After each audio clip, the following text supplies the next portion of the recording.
सम्मै बाबु हेर होचीले यसरी यसरी आँखा च्यातेर आएको त्यस्तो 1 घन्टा आधा घन्टा लडेको यत्रो रगतै छार मान्छे त कोही मुठी मन्टै भाङ्गो भएको कोही ओठ सुनेर जस्तो भएको के भयो साथी ज्वरो आएको भन्छ अब यो आने हिँडेको तपाईँले हिँडे खान म त के भन्नु 1 गिलास राखेर तैँले हिँड्नु भनेपछि हिँड्ने क्या त्यस्तो मैले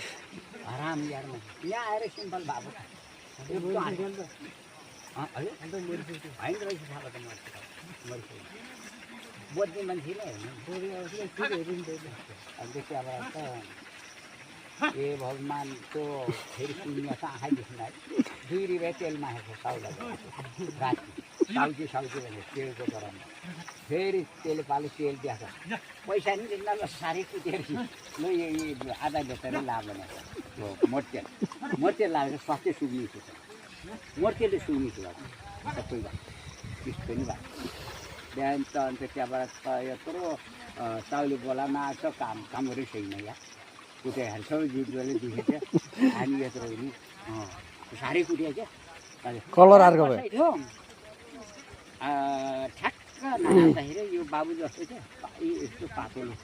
कोब्रो परेको बोडी चाहिँ है यस्तो लाटे हान्दा कोडो पुग्ला जस्तो ठम्माएर हाने यस्तो मुझ्यो प्याच हान्नु त टक्र ढल्ने मुझ्यो त्यस्तो पावरले हान्ने त्यसले त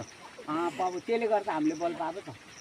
कहाँ नर्त भन्छ म मार्ने हामीलाई बिहारी कुटी रुनी गरेर बोल्ने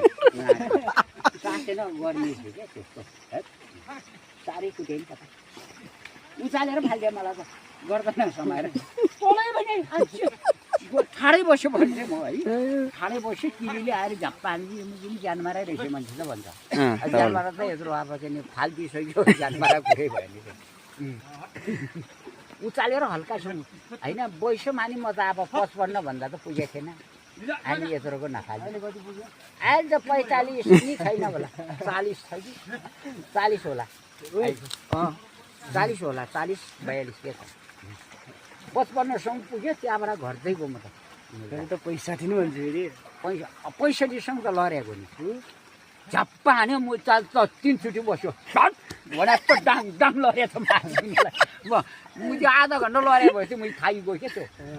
होइन यो ब्रेक राखेर लड्नुपर्छ त्यसले स्पिड हान्यो भने स्पिड नै गर्ने अलि लुजो हुँदै गएपछि चाहिँ छिट्टो हान्नुपर्छ त्यसलाई त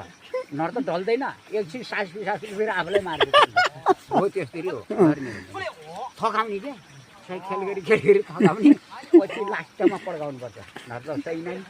हो एकैचोटि बल गरेर त